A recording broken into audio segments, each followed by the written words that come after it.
We're going to change the turn signal, sometimes called multifunction switch, in a 2005 Chrysler Town & Country minivan.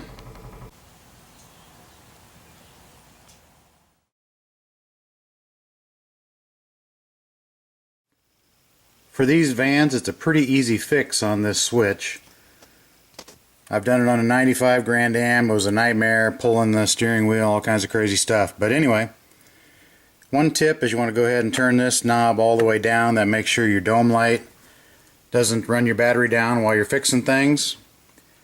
I'm not going to disconnect the battery. You can if you want to, but basically you've got no power to this switch at this point in time, so nothing functions, so there's no power going there.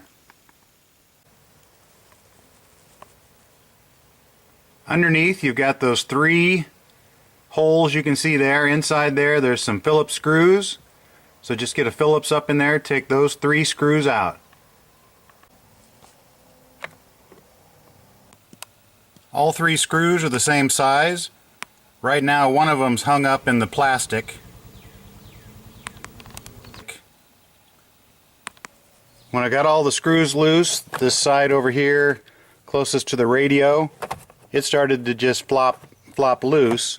So we just have to separate this side over here on the left.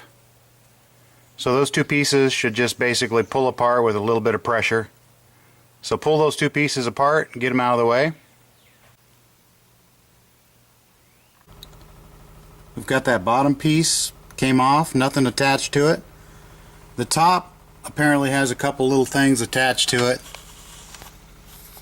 So we want to be a little bit more careful pulling it off. We may have to lower the steering wheel down to get it to kind of pop up and off of there to expose that switch completely.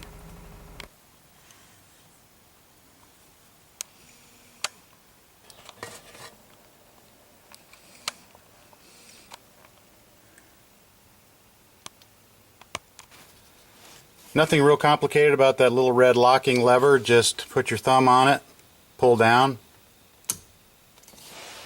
That's it. Now with this red lock down, just reach up there, push in on the red lock,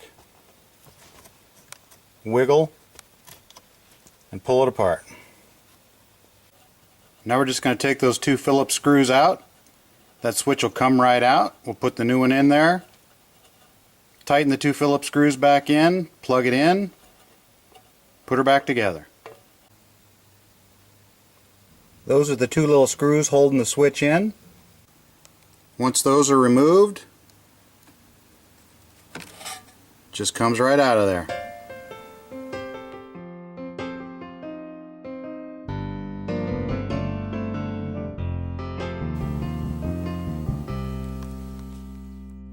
We've got the new one in position. We'll put in those 2 small screws, plug in the plug, slide the red handle up, put the 2 clamshells back together. We'll be done. You just want to try and avoid fumble fingers.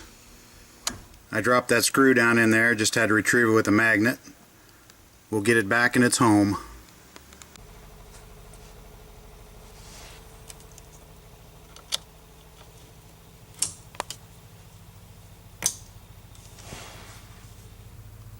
Those Phillips screws go pretty far up into those slots before they engage with anything. I'm going to try just starting those 3 screws kind of up in there before I put it back together. See how that works. Get this top piece,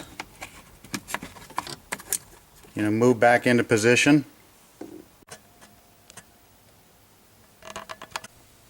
That top piece kind of has some pillars that come down and they rest there, and then the screws will come up through and hold them down. So get those pillars aligned, one on each side. Went ahead and tipped that steering wheel all the way back up. We'll try and screw that bottom piece on there now. Going to want to snap this side end first. I had better luck popping this end in. Now I'm going to finish poking that end in. The other side apparently was loose, so then we'll just try tightening them up.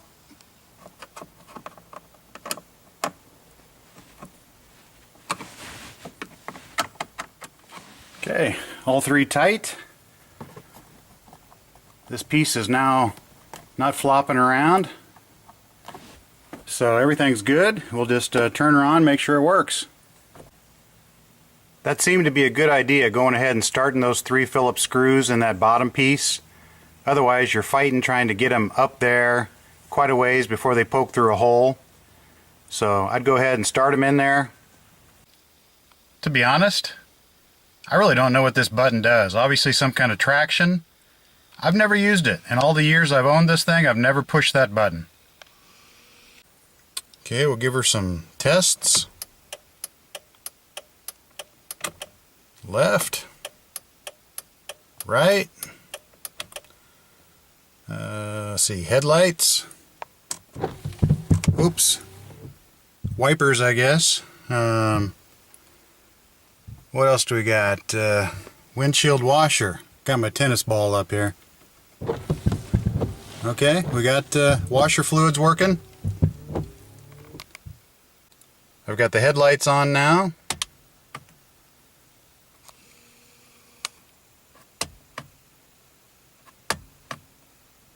Bright light switch seems to be working.